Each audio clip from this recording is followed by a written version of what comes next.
In the heart of the Middle East, a movement was born in hatred, and a man rose from its darkest depths to seize the levers of state power. His name is Itamar Ben Gvir, convicted criminal, disciple of a terrorist. Today Israel's Minister of National Security. This is the story of how extremism stopped being fringe and became the government. How a portrait of a mass murderer hung proudly on a wall. How a nation's peace was assassinated twice. This is the fascist history of Ben Gvir. To understand Itamar Ben Gvir, you must first understand the man who made him. To understand that man, you must travel back not to Israel, but to Brooklyn, New York, in the turbulent decade of the 1960s. For it is here, in the boroughs of America's greatest city, that the ideology which would eventually shape the corridors of Israeli power was first assembled, peace by poisonous peace. His name was Rabbi Meir Kahane. Born in 1932 to an Orthodox Jewish family, Kahane grew up steeped in Zionist conviction and a burning, personal sense of Jewish victimhood. He was brilliant, charismatic, and deeply dangerous. In 1968, he founded the Jewish Defense League, ostensibly a group formed to protect Jewish communities in urban America from street crime. But from its earliest days, the JDL operated with the logic of vigilante supremacy. It was not merely defensive, it was aggressive, it was ideological, and it was violent. Kahane believed with a religious fervor that tolerated no contradiction that Jews and Arabs could not coexist in the land of Israel. Not as neighbors, not as citizens, not as equals under any law, human or divine. His theology was a cocktail of messianic nationalism and ethnic essentialism, wrapped in the language of scripture. To Kahane, Arab presence in Israel was not merely a political problem. It was an existential abomination, a contamination of the Holy Land that God had promised exclusively to the Jewish people. Listen to his own words, for in them you will hear the blueprint for everything that follows. The country, it is not theirs. I want the Arabs out. They must go. These are not the words of a fringe pamphleteer working from a basement. These are the words of a man who would go on to win a seat in the Israeli Knesset, the Israeli parliament, in 1984. A man whose followers would multiply across decades. A man whose portrait would one day hang on the wall of a government minister in Jerusalem. Kahane was explicit about method as well as goal. He was, in the words of historians who have studied his movement, committed to the use of specifically Jewish violence to effect political change. He did not dress this in euphemism. He celebrated it. When asked whether he was encouraging Jews to attack Arabs, as had repeatedly happened, his answer was chillingly direct. I call upon the Jews to do anything imaginable and anything possible which will encourage the Arabs to get out of this country. And when pressed further, does that mean attacking? Kahane replied, anything possible. I want them out alive, and if not alive, dead. For an American audience, this language should trigger immediate recognition. This is not political rhetoric operating within the limits of democratic discourse. This is an incitement to ethnic cleansing. Stripped of its religious framing, Kahane's program bears the unmistakable hallmarks of fascism: the identification of a racial or ethnic outgroup as a civilizational threat, the call for state-sanctioned violence to remove them, the celebration of ethnic homogeneity as a sacred political goal, and the contempt for democratic norms that stand in the way. It is precisely for this reason that the United States government classified Kahane's organization, the Cash Movement, which he founded after emigrating to Israel, as a terrorist organization in 1994. following the massacre we will examine shortly. The European Union followed suit. Israel itself eventually banned Kash from participating in elections, though not before Kahane had spent years poisoning Israeli political culture from within the Knesset. But here is the thing about ideological poison: it does not die with its author. Kahane was assassinated in New York City in 1990, shot dead at a Manhattan hotel by an Egyptian-American gunman. His body was flown to Israel, where tens of thousands attended his funeral. And in the crowd, among the mourners, among the true believers, among the young men whose entire political worldview had been forged in the furnace of Kahanist ideology, stood a teenager. His name was Itamar Ben Gvir. Itamar Ben Gvir was born in 1976 in Ramla, Israel, to a family of Iraqi Jewish heritage. By his teenage years, he had found his political home not in mainstream Israeli conservatism, not even in the broad Zionist right, but at the radical, violent, explicitly supremacist fringe, represented by Meir Kahane and the KAK movement.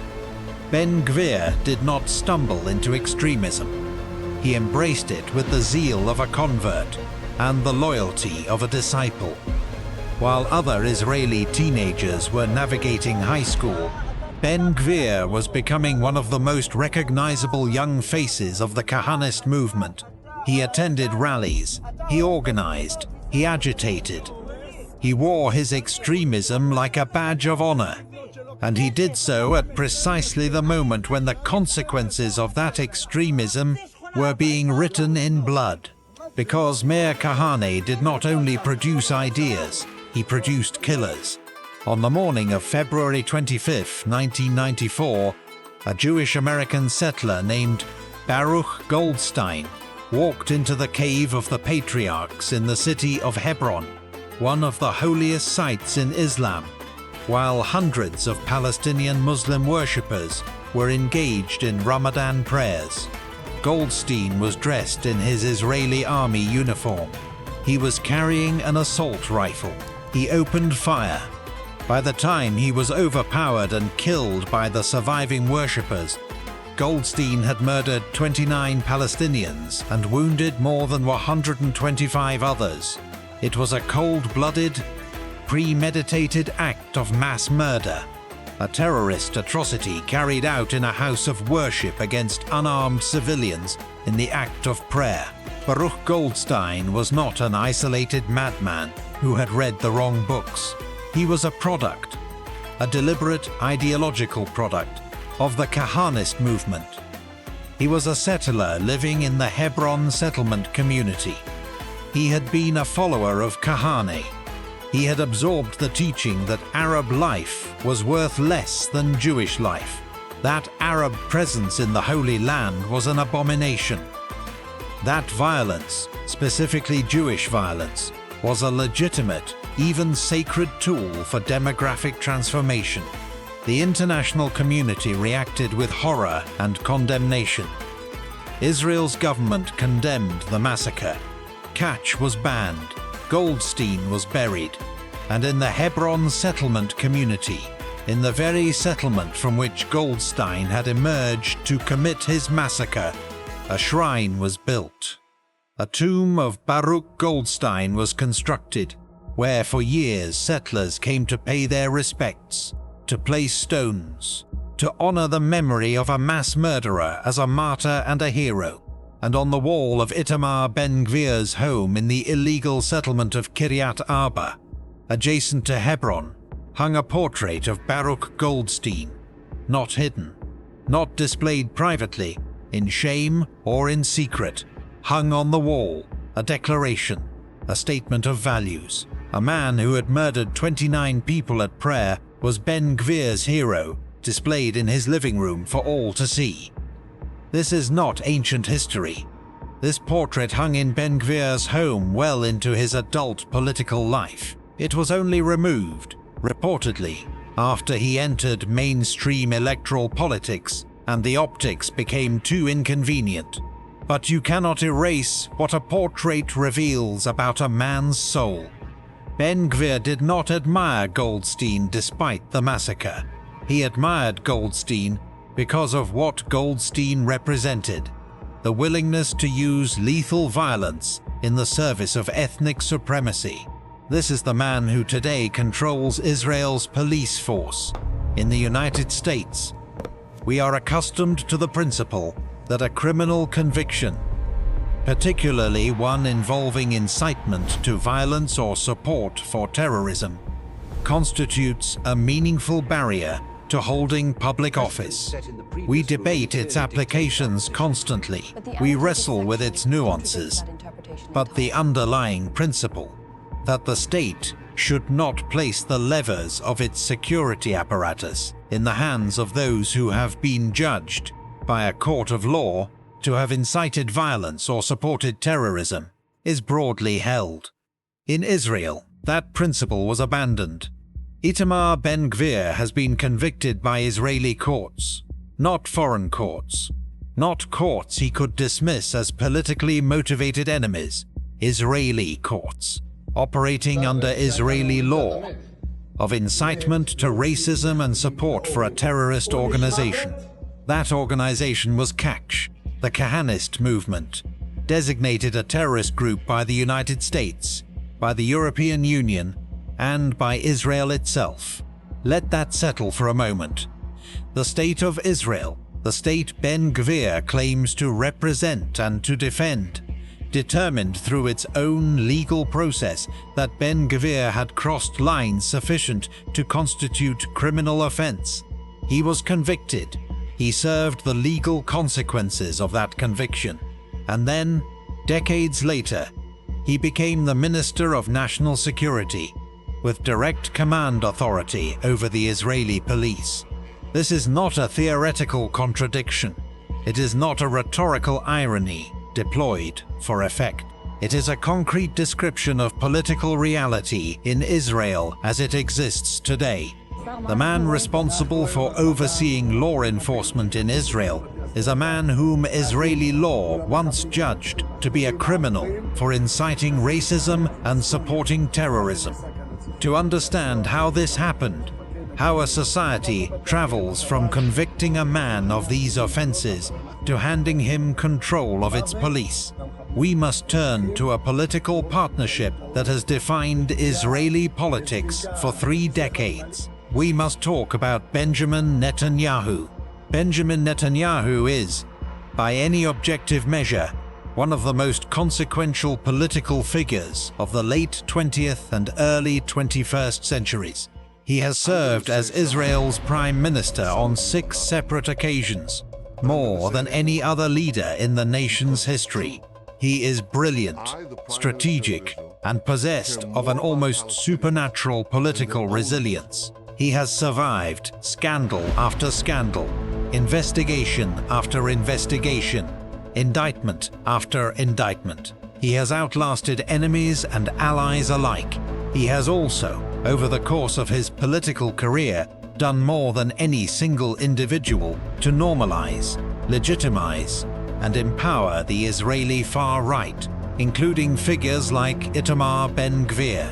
In 1993, Netanyahu became the leader of the Likud party, the major center-right political bloc in Israel. It was a pivotal moment in Israeli history, because that same year, the Oslo Peace Accords had been signed between Israel and the Palestine Liberation Organization. Prime Minister Yitzhak Rabin, a decorated military general and Labour Party leader, had shaken hands with Yasser Arafat on the White House lawn. For a brief, shimmering moment, a negotiated 2-state solution to the Israeli-Palestinian conflict seemed not merely possible, but imminent. Netanyahu dedicated himself to destroying that possibility. As Likud leader, Netanyahu embarked on a sustained campaign of demonization against Rabin, a campaign that trafficked not merely in political disagreement, but in the language of delegitimization and personal destruction. He addressed rallies where protesters held images of Rabin in Nazi uniform. He allowed, and in the judgment of many historians, encouraged an atmosphere in which the Prime Minister of Israel was portrayed not as a political opponent to be defeated at the ballot box, but as a traitor, an enemy of the Jewish people, a figure deserving of the ultimate sanction. Netanyahu denies personal culpability for what came next. History is less forgiving. In 1995, a young Itamar Ben Gvir, then a student activist and rising figure in Kahanist circles, appeared on Israeli television. He was brandishing an ornament that had been stolen from Prime Minister Rabin's personal vehicle. He held it up with unmistakable pride and issued a statement that has echoed through Israeli history like a thunderclap. "We got to his car, we'll get to him too." It was not a metaphor. It was not hyperbole. It was a direct, explicit, public threat against the life of a sitting head of government. And the political atmosphere in Israel in the autumn of 1995 was one in which such a threat, made by a known extremist with a known ideology, should have been treated with the utmost gravity. On November 4, 1995, Yitzhak Rabin was assassinated. He was shot twice in the back at close range following a peace rally in Tel Aviv by Yigal Amir, a young Israeli Jewish man who had been radicalized by the same ideological current that had produced Ben Gvir, Goldstein, and the Kahanist movement. Amir believed that Rabin's peacemaking was a betrayal of the Jewish people and a violation of divine law. He believed that killing Rabin was not merely permissible, but obligatory. Rabin was 73 years old. He died on the operating table at Ikilov Hospital. His wife, Leah, was not allowed to say goodbye. The death of Yitzhak Rabin was not merely the death of a man. It was the death of a political possibility. The Oslo peace process, already fragile, already under assault from both Palestinian and Israeli spoilers, did not survive the assassination of its Israeli architect. The two-state solution that had seemed within reach receded into the distance, and it has never come back. In 1996, Benjamin Netanyahu was elected Prime Minister of Israel for the first time. He had campaigned against Oslo. He had campaigned against Rabin's legacy. He had campaigned, implicitly and explicitly, on the premise that peace with the Palestinians was naive, dangerous, and contrary to Israeli interests. He won, and the radical right, the movement that had threatened Rabin's life, that had applauded his murder in private even while condemning it in public, understood that they had an ally in power. No account of Ben Gvir's political world is complete without an understanding of the settlement enterprise. The network of Jewish-only residential communities built on land in the West Bank, which has been under Israeli military occupations since 1967. Understanding the settlements is essential to understanding Ben Gvir, because it is in the settlement world that his political career was incubated, his ideology was normalized, and his base of support was built. The settlements are, under international law, illegal. This is not a contested position among international legal scholars. The Fourth Geneva Convention, which governs the conduct of occupying powers, explicitly prohibits an occupying state from transferring its civilian population into occupied territory. The International Court of Justice has affirmed this. The United Nations Security Council has affirmed this repeatedly in resolutions passed over decades, including resolutions on which the United States has not used its veto. There are today more than 700 Israeli settlers living in the West Bank and East Jerusalem, in communities built on land that international law designates as occupied Palestinian territory. These settlements are connected to Israel by roads from which Palestinians are restricted or barred. They are protected by the Israeli military. They receive subsidized housing, infrastructure investment, and legal privileges that Palestinian residents of the same territory do not receive. This is not a debated description on the political left. This is the documented conclusion of international law, of human rights organizations, of the United States State Department, across multiple administrations of both parties, and of Israeli human rights organizations operating within Israel itself. Itamar Ben Gvir lives in Kiryat Arba, one of the most ideologically extreme of the West Bank settlements, located immediately adjacent to Hebron, the city where Baruch Goldstein carried out his massacre. Kiryat Arba is not a moderate community of people seeking affordable housing. It is an ideological fortress established by and for the most extreme wing of the Israeli settler movement. Its residents include individuals who have been involved in settler violence against Palestinian civilians, property destruction, and intimidation. Ben Gvir is not merely a resident of this community. He is its political avatar, the man who took the ideology of Kiryat Arba, of Kahanist settler extremism, and carried it from the fringes of Israeli politics into the cabinet room. For an American audience, the settlement enterprise requires a specific kind of imaginative effort to fully comprehend. Imagine if, following a war, a foreign military occupied Texas, and then, over the course of 50 years, the foreign government began building towns inside Texas. Towns populated exclusively by citizens of the occupying country, connected to that country by private roads, protected by that country's military, governed by that country's civil law. And imagine that the people of Texas, the indigenous population of that occupied land, were confined to separate roads, subject to military courts, and denied the right to vote in the elections that determined the policies governing their lives. That is the situation in the West Bank. And Ben Gvir, convicted criminal, Kahane disciple, portrait hanger of a mass murderer, is its most prominent political champion. On October 7, 2023, Hamas, the resistance organization that controls the Gaza Strip, launched the most devastating attack on Israeli territory since the founding of the state. More than 1,200 Israeli soldiers were killed, many in acts of deliberate brutality. More than 250 were taken hostage into Gaza. Israel's military response was swift terror, overwhelming, and, in its scale and in its consequences for the civilian population of Gaza, the subject of the gravest legal and moral scrutiny from the international community.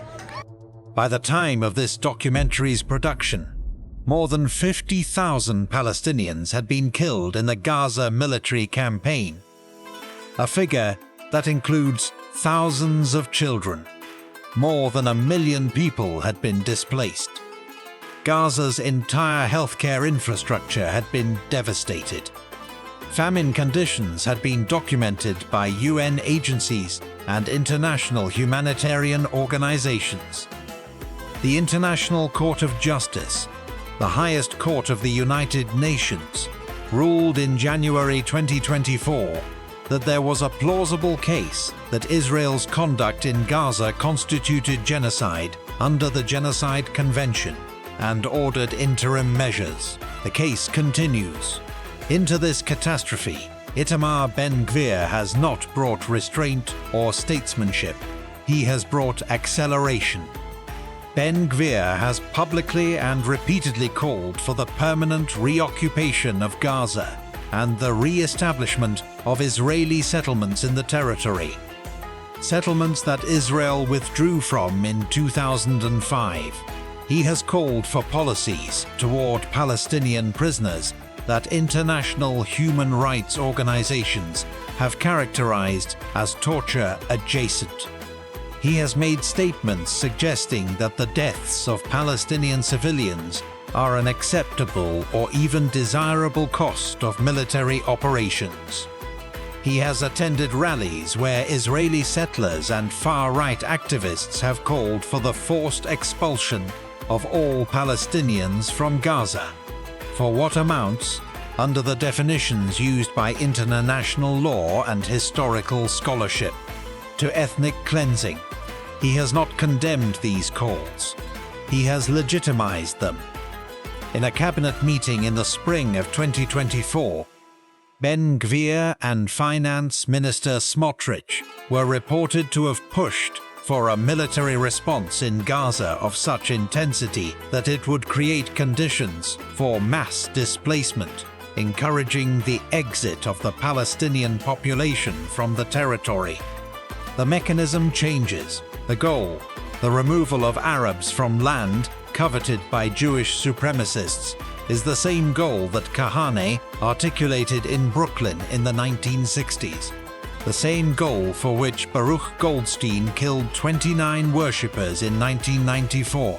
The same goal that Itamar Ben Gvir, as a teenager, pinned his political identity to. History does not always move in straight lines, but sometimes it does. If you made it this far, you're clearly a history lover like me. Subscribe and hit the bell so you don't miss our next documentary. What lost civilization should we explore next? Let me know in the comments. Thanks for watching.